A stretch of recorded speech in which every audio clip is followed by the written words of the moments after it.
Alright, so since it is September, obviously, you're going to be getting a few of these before he comes back, and we can give you all the new releases by the time you don't care about them in a few weeks. Yeah. So, we're just going to throw these out there for, like, the 3 people that need something today, so... I'm at Universal right now. Halloween Horror Nights opening night tonight. But, whatever. I don't care. So I'm just going to go ahead and do these now. We're going to start with A Walk in the Woods, which is... It just kind of snuck up on us, really. Yeah. It kind of, like... I kind of heard, like, one thing about it a long time ago, and then it just suddenly it was coming out. And obviously well, now we're 2 weeks late on, but we got it at our theater a week late. Mm-hmm. So, that's why we're behind on it. As I'm sure you probably know, all it really is Robert Redford and Nick Nolte decide to do the title. They're old, they're reaching, like, I would say the end of their lives, but... the twilight of their lives. There you go. Let's be nice about it. So they want to do something really adventurous. And Redford can't get anybody else to do it with him, but then Nolte calls him up because he heard through another dude. And says, oh, I'm in shape. And so... Round as a shape. He says, is that Raising Arizona? What? So, the thing is that Nolte is extremely out of shape and was battling alcoholism. And so they have to more like stumble through the woods as opposed to hike through them. And various hilarity somewhat ensues. You'll also notice somebody's name on this poster is Emma Thompson. Emma Thompson fans, I'm very sorry. Because obviously she is playing the concerned wife. Redford's wife, specifically. And to her credit, she does kind of amp up the concerned wife role. And she is funny in the way that she's literally telling him that if he does this, there are so many different ways that he can die and possibly will die. And then it's not one of those things where he keeps calling and she'll answer and just to kind of throw Emma Thompson screen time. Once they leave, we never see her again until the very end. It's true. So, I'm sorry if that's the case. I didn't really know until afterwards, during the credits, that this is a true story, and actually based on a book written by the guy that Redford plays, based on this whole journey that they took, and it kind of reminded me of a mixture of 2 movies. The first one was The Big Ear, with Steve Martin and Owen Wilson and Jack Black, which is a movie I really loved. A lot of people didn't see it, and the people that did see it didn't seem to care for it, because it's such an odd concept for a movie, I guess, especially with that cast, but I really love that movie. It was good. And this was just kind of giving me, like a lower tier version of that movie, kind of. It didn't have as much charm as that movie, and didn't have as many, just in general. There's also some Sideways in it. Yeah. There's one scene in particular that was giving me huge Sideways vibes that involves Nick Nolte being chased. Don't worry, there's no nudity in this movie. I'm just saying the scene reminded me of it. Thank God he's not in this movie. Yeah. And yet they're kind of the similar character types too. One of them is a writer. Who doesn't really know what to do with his life now, and the other one is the kind of vulgar, sex-starved one. Wow, I'm just now putting this together. How much this movie like Sideways? It's old Sideways. This is like old Sideways. It's a long-delayed sequel, we'll say. Miles let himself go, man. Yes, and there's some recognizable faces that pop up, like Nick Offerman is the guy that works at the Camp store, and Kristen Schaal, I think is her name. Yeah. Is this know-it-all hiker that comes by and annoys them for a night. Just shut your eyes, you'll feel like you're at Gravity Falls again. So, I was really...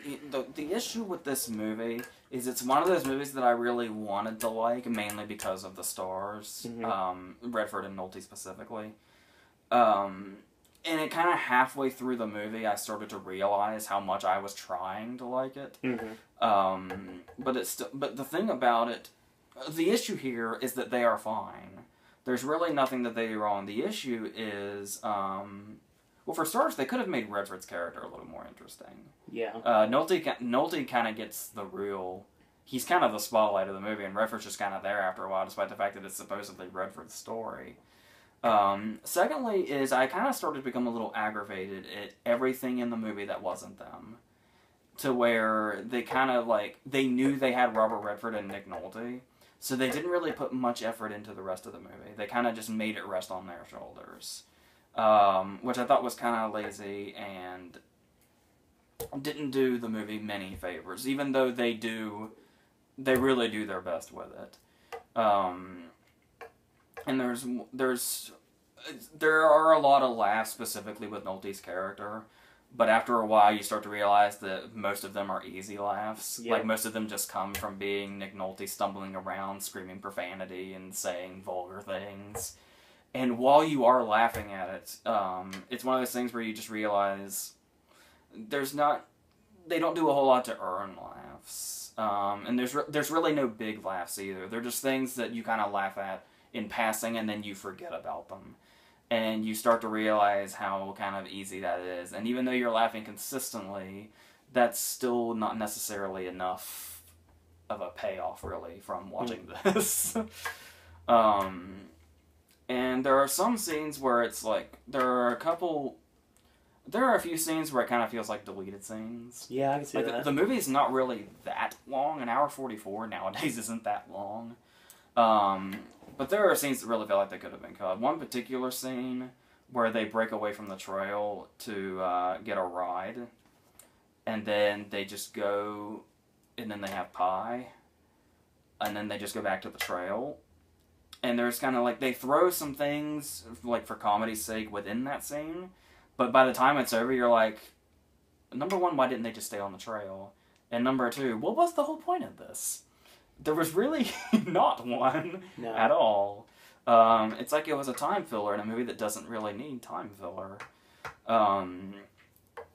And there's one thing that I was thinking about a lot was the target audience, which clearly is the older crowd. Clearly. Yeah. You knew that just by the concept, you knew that by being in the theater with all of them. Correct. But another thing this movie kind of does is it almost kind of seems like it kind of betrays its target audience in a way. A little bit. Because it's totally a movie that its target audience would probably really like. Except that Nolte's character is really, really vulgar. Now, of course, that doesn't bother people like me and you. No. But I got a kind of sense watching the movie that people were kind of having fun with it. But Nolte's character is, like, pervasive in his vulgarness, and you could kind of tell how quickly it was wearing on everybody else. I'm not sure if that's the way all audiences will react to it, but I kind of felt like his character kind of wore thin on people after a while, and which I can get, because he is kind of that way, like, constantly. Like, every now and then he's able to break away and have, like, a real moment, but then, you know, he'll say something about pussy or something. Yes, he does use that word numerous times. So I don't really know how its target audience would take to that. But as far as me, I was really trying to like it for their sake, and I really liked watching them on screen together, and they worked really well.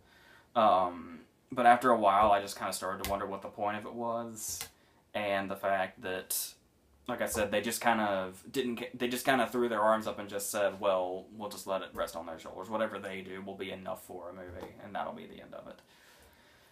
Which, I don't know, it's got a nice ending. Mm-hmm. There's that. And there are some genuine moments in there, but for the most part, I was just kind of in and out. It's one of those ones where I'm kind of somewhat into it when I'm watching it, but looking back on it, there's really not a whole lot here to take in. So,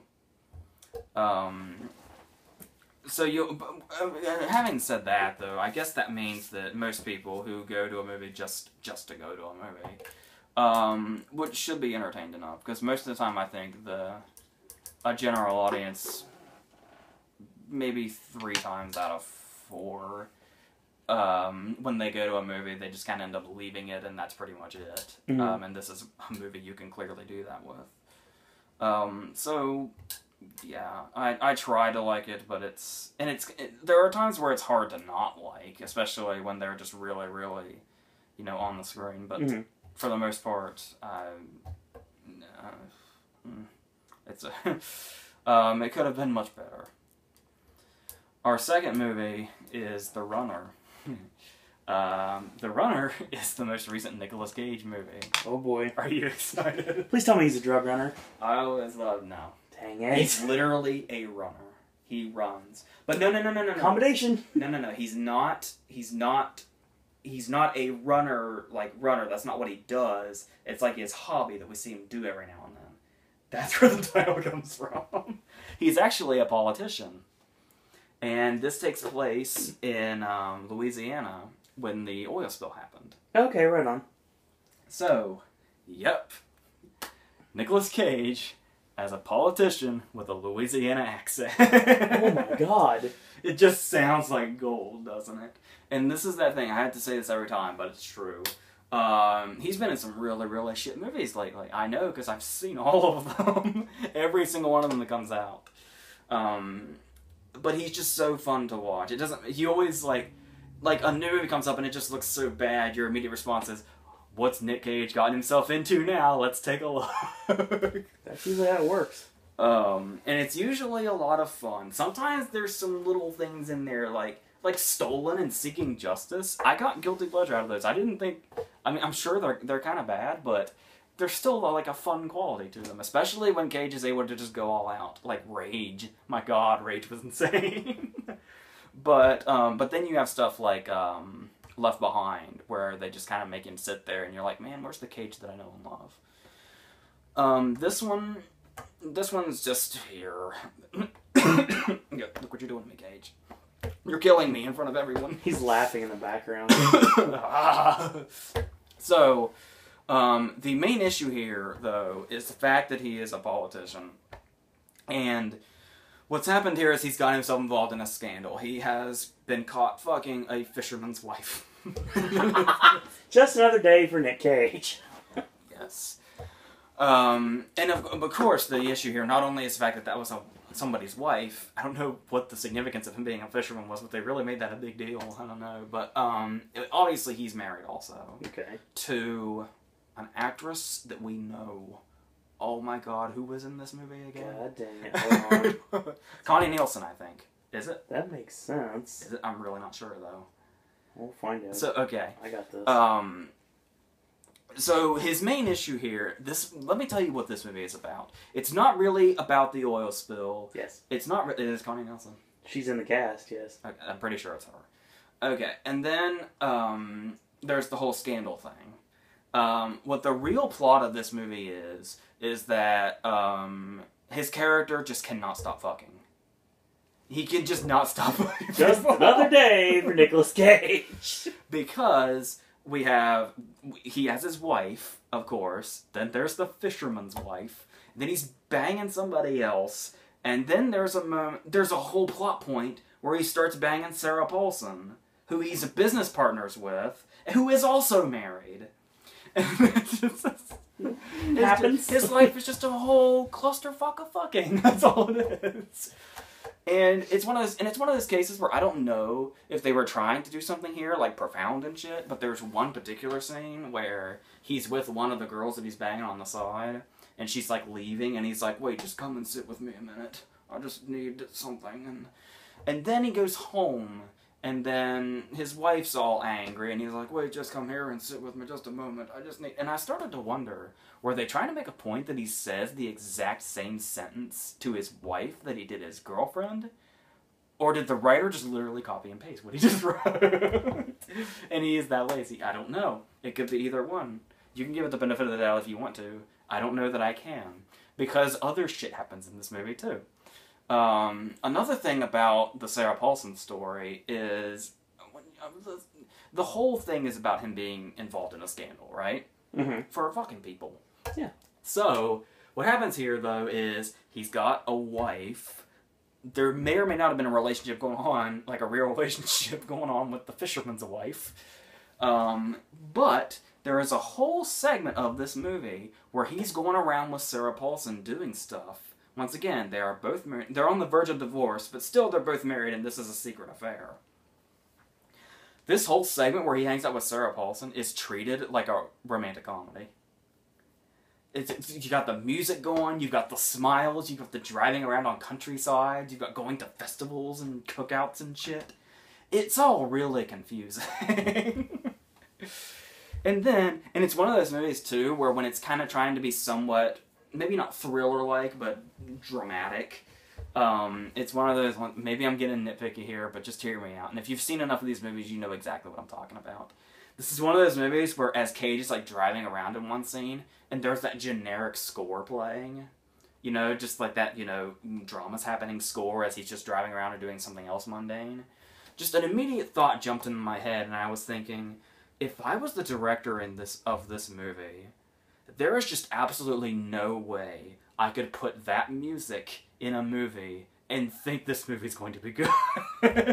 That is just not the kind of music that is in good movies. It just doesn't happen. So yes, if you want to nitpick all the way down to the little score they put on in like their garage or something and put on this movie, that's as far down as you can go as far as how this movie is just totally, completely half-assing it. Speaking of half-assing, we're introduced to another character played by Peter Fonda. Peter Fonda is playing, not the devil asking for his soul this time, but he's his father, who was also a politician once, a long time ago.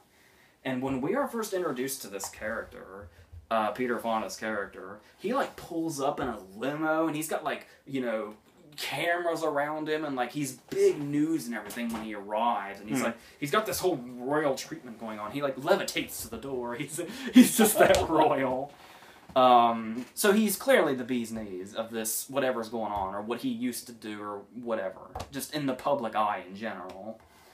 And he seems very, very healthy. You see where I'm going with this? Yeah.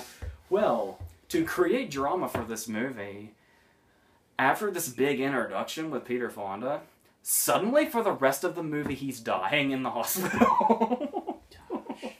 It's like, where did that come from exactly? Well, it's one of those things where they're like sitting on the porch just hanging out and talking about the scandal and drama and shit, and then he does the cough of death. Oh, where it's like a character just coughs, and just one cough tells you, well, we're going to have to watch this character's long death. See blood in the handkerchief, too? Not this time. It happened too quickly. It was like, hospital, dead. One dramatic scene in the bed first, though. That's how it plays out. Well, of course, you have to have that one dramatic scene. And there was no fucking point to it, just to add drama to the movie. And runtime. The movie's like 85 minutes. God. And they just needed to pile shit in because this movie had nothing going on. So, yeah. That's the whole movie. And yes, the title comes from the fact that in between these scenes, we just see him in his sweats running, like he's in Juno, or like he's Clooney in Burn After Reading. Maybe I can get a run in. So yes, I would have loved to have seen him do that in like a Clooney voice every time he leaves the house, like Clooney did in that. That would be great. That's what The Runner is. Now, I know what you're asking. Was I looking for a point in a movie starring Nicolas Cage that did not get that big of a release? No. I was looking for a little. I was looking for a little fun. That's all I wanted. It's like Left Behind. I wanted to see his Louisiana accent go totally out of control while he screamed at people. Oh yeah. Did crazy bad lieutenant shit.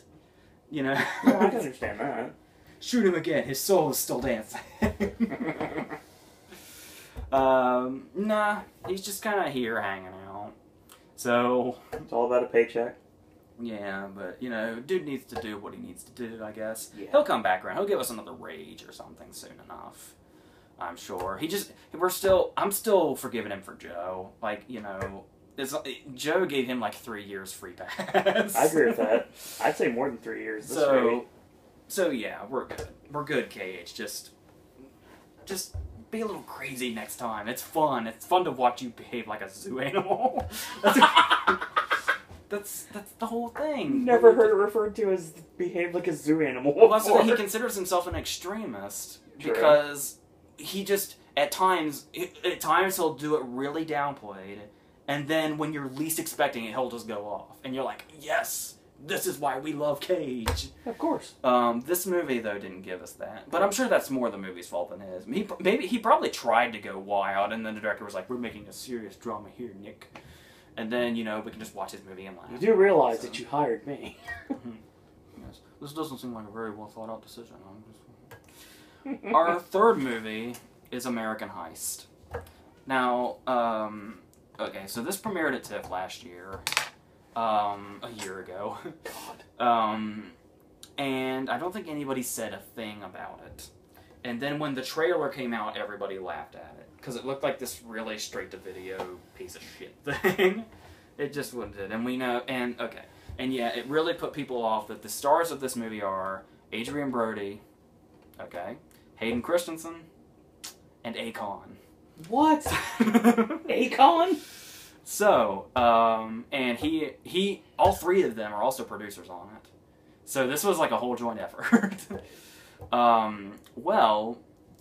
So I went into this movie going, all right, let's see what we're in for. Because I do love Brody, I really do. But when you look at his filmography post-Oscar, anything that isn't Wes Anderson...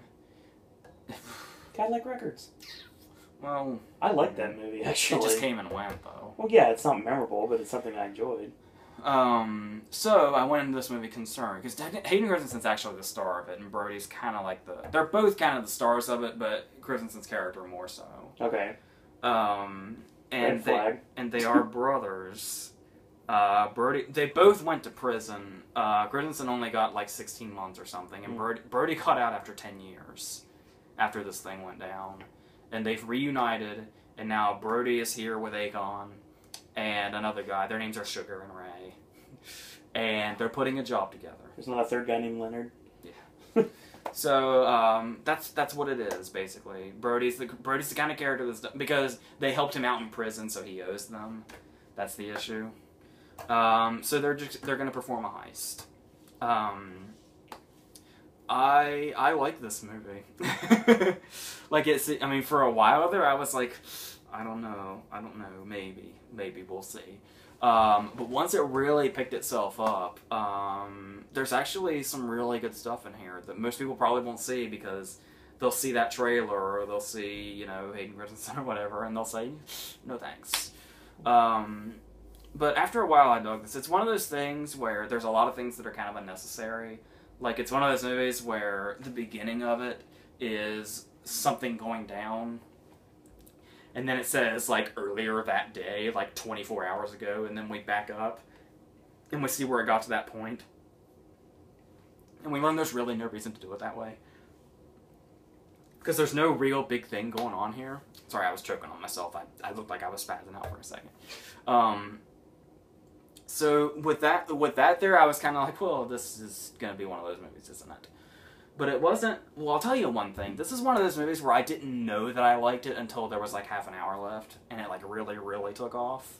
I was kind of like, okay, it's all right. Yeah, it's okay. But once it reaches its climax, it really won me over pretty fast. Because this, the whole thing about, first off, the brotherly bond between Christensen and Brody is actually really well crafted, and they're really believable. Yes, you heard me correctly. Hayden Christensen did give a relatively believable performance that wasn't in Shattered Glass or Life as a House. And Brody is really, really good here. Like, this is the first time in a long time that Brody's really gotten to show what he can do. I mean, he's fucking hilarious in the Grand Budapest Hotel. Oh, yeah, he is. But he has to, like, legit act in this movie.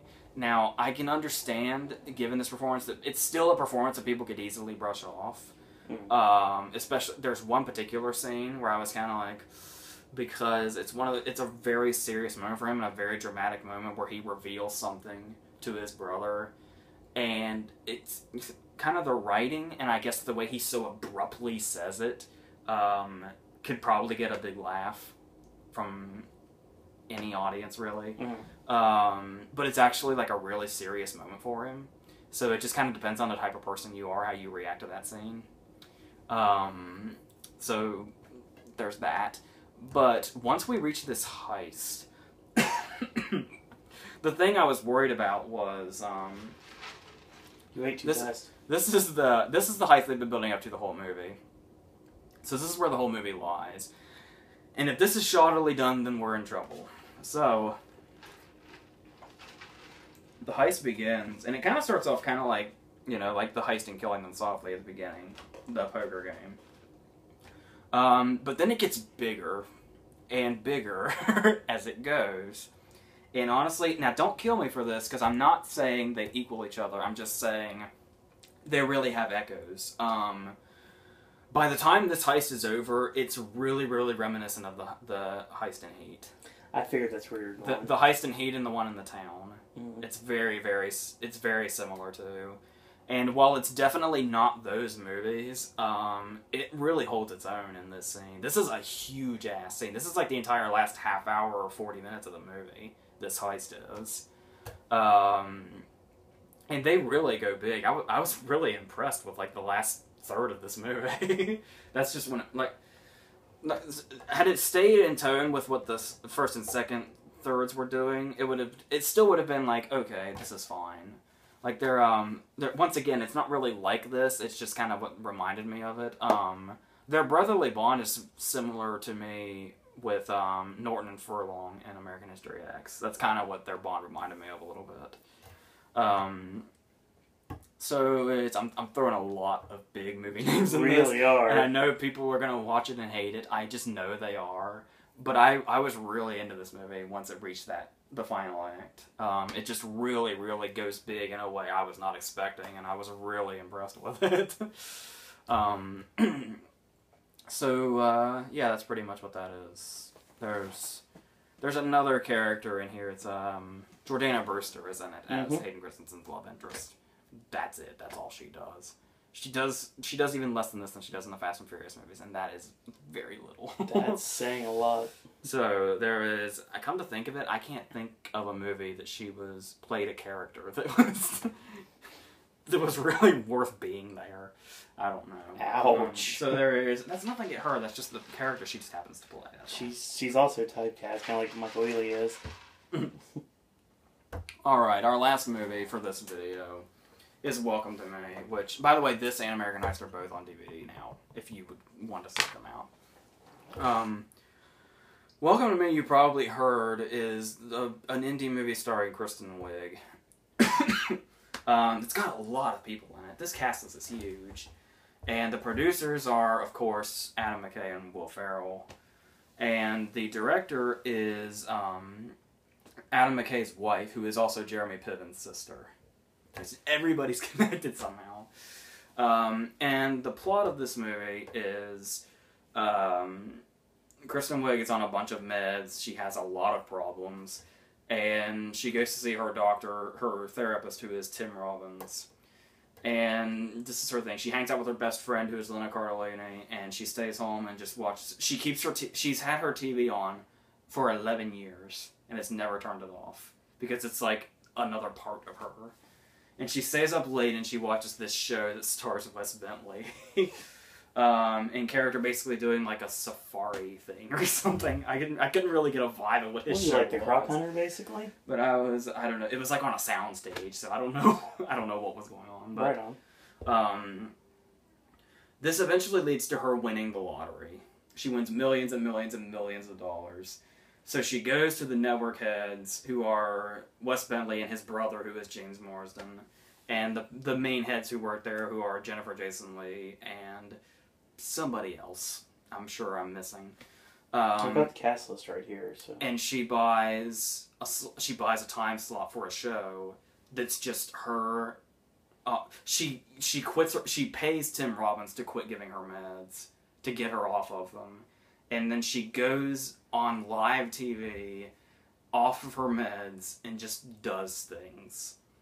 And obviously the show like becomes a hit and shit, as you would expect. They're really trying to make Kristen Wiig like this really serious indie thing. Like they're really trying to make her Parker Posey. Mm-hmm. They're trying to make her some indie queen. I don't know what's going on here, but the thing about it is they're clearly trying to. I don't know clearly, but they're trying to kind of combine her comedy talents with her dramatic talents. And you know that I'm not much of a Kristen Wiig fan. I think Diary of a Teenage Girl was the first time I've ever complimented her. Agreed. So I'm not really sure how to take this, because I'm not really sure how we're supposed to take the character. Like, are we supposed to laugh at her? Are we supposed to feel sympathetic for her? Or are we supposed to feel sympathetic for the people that she is around? I just have no idea. But who else is in this now? Alan Tudyk plays her ex-husband, who is gay now. I'm trying to remember if her parents were people I knew. I'm seeing cast in here. Oh god, Jeremy Piven's voice is in it. I think I think he is the narrator for the commercial for the opening of it. I think that was him. It would make sense if it was him, obviously. And yeah, that's the main thing, is I don't really know exactly how we're supposed to even process this character. Maybe we're not supposed to. I don't know, but. She's quite off-putting. That's the issue here. Like, I think we're supposed to kind of go along with her, and that's not really an easy direction to go, especially with the more out of control everything kind of gets. There's one particular segment she does on her show where the entire show is her bringing her dogs on and performing. She's neutering them on live TV herself. Oh my god. And it's a long, weird scene. Where's My Mind plays while a montage of it is happening. And I just don't know what the fuck we're supposed to think with this movie. I have no idea how we're supposed to... I just have no idea. None. Just me telling you, do you have any idea what this movie is supposed to even be? I don't... And what the... There's a resolution and everything, but there's also kind of a, okay, but then what? And what was the purpose of everything before this? It's basically just to give... Adam McKay and Will Ferrell just want to give Kristen Wiig a role that gets her, like, dramatic attention or something, and make people say, oh, she could do more than comedy. She's in Diary of a Teenage Girl for, what, 10 minutes? Yeah. And she made an impression on me. This movie is literally the title. That's the title of the show, and that's what the whole movie is. It's her. Just her. And I just have no idea how to even take this. And the main problem here is that I don't want to. I don't care to know. What about the Skeleton Twins? Well, yeah. You love that movie. Well, that's a performance Kristen Wiig we can get behind. I'm much more prone to Bill Hader than Luke Wilson. Well, yeah. Bill Hader's the man. Yeah. So, I just don't know. I mean, it's not a bad movie. No. I just... Doesn't sound like it would be There's terrible. just really nothing to make of it. It's really... It only exists to kind of try to get people to believe that Kristen Wiig can, like, break out into other genres, and I don't... No. This movie just wasn't doing it. Did I miss anybody in the cast list? I don't think so. Did you mention Joan Cusack? Joan Cusack's the other person that works there. I couldn't remember. She's like the director, I guess. Okay. She was the one telling everybody what to do. Oh, right. And yeah. And with Joan Cusack's character and James Morrison and stuff like that, it kind of gets to a point to where obviously people treat her as like, wow, she's fucking crazy. And even when the show's a hit, they're like, this is weird. We really shouldn't be doing this. This is just fucked up. Mm. But somehow, by the end of the movie, like, everybody's all sentimental towards her. And you don't really know where that came from. It's just kind of like last-minute decisions the character suddenly made. Like, oh, we care about this person now. It's like, fucking why? You know? I don't know. They're not even technically exploiting her. She's exploiting herself because they can't really do anything after she bought her slot on the show. So, or on the channel. So, I don't know. Okay, we're done with this video now. Alright. So real quick before we end this video, we're going to do a little star amounts here. A Walk in the Woods. 2. The Runner. 1.5. American Heist. 3. Welcome to Me. 2. Alright. So it's another edition of AJ's Movie Reviews. There's probably a lot of stuff you guys are looking for right now. Everest and Black Mass is a big one. Sicario. We don't even know if we're getting that at this rate. Isn't Everest in here too somewhere? Yeah, I think that's what didn't I say that first? Maybe you did, I don't know. Okay, right on. So, yeah, that stuff's coming, but we're going to have to wait till October because obviously I'm in Orlando right now, so unfortunately we're not going to be able to do that live. Next week, AJ's Movie Reviews returns with... Do you have anything... What's the highlight of next week's video? Time Out of Mind, the new Richard Gere movie by Award Movement, who did The Messenger. Yes. And 4 others that I'm sure you've heard of by now. So, like Chris Evans' directorial debut, and Digging for Fire, Joe Swanberg's new movie Queen of Earth with Elizabeth Moss, and Z for Zachariah. Right on. So that's what we've got. Limited release movies coming for the next several weeks here on Pop. Robin Williams Versus continues this coming Sunday. We're going to go into war. That's actually what we're going to be doing this week. So everyone enjoy the videos. I got a lot of Universal and Disney content coming the next 3 weeks. So hang back and watch that. And AJ, any parting words? That's it.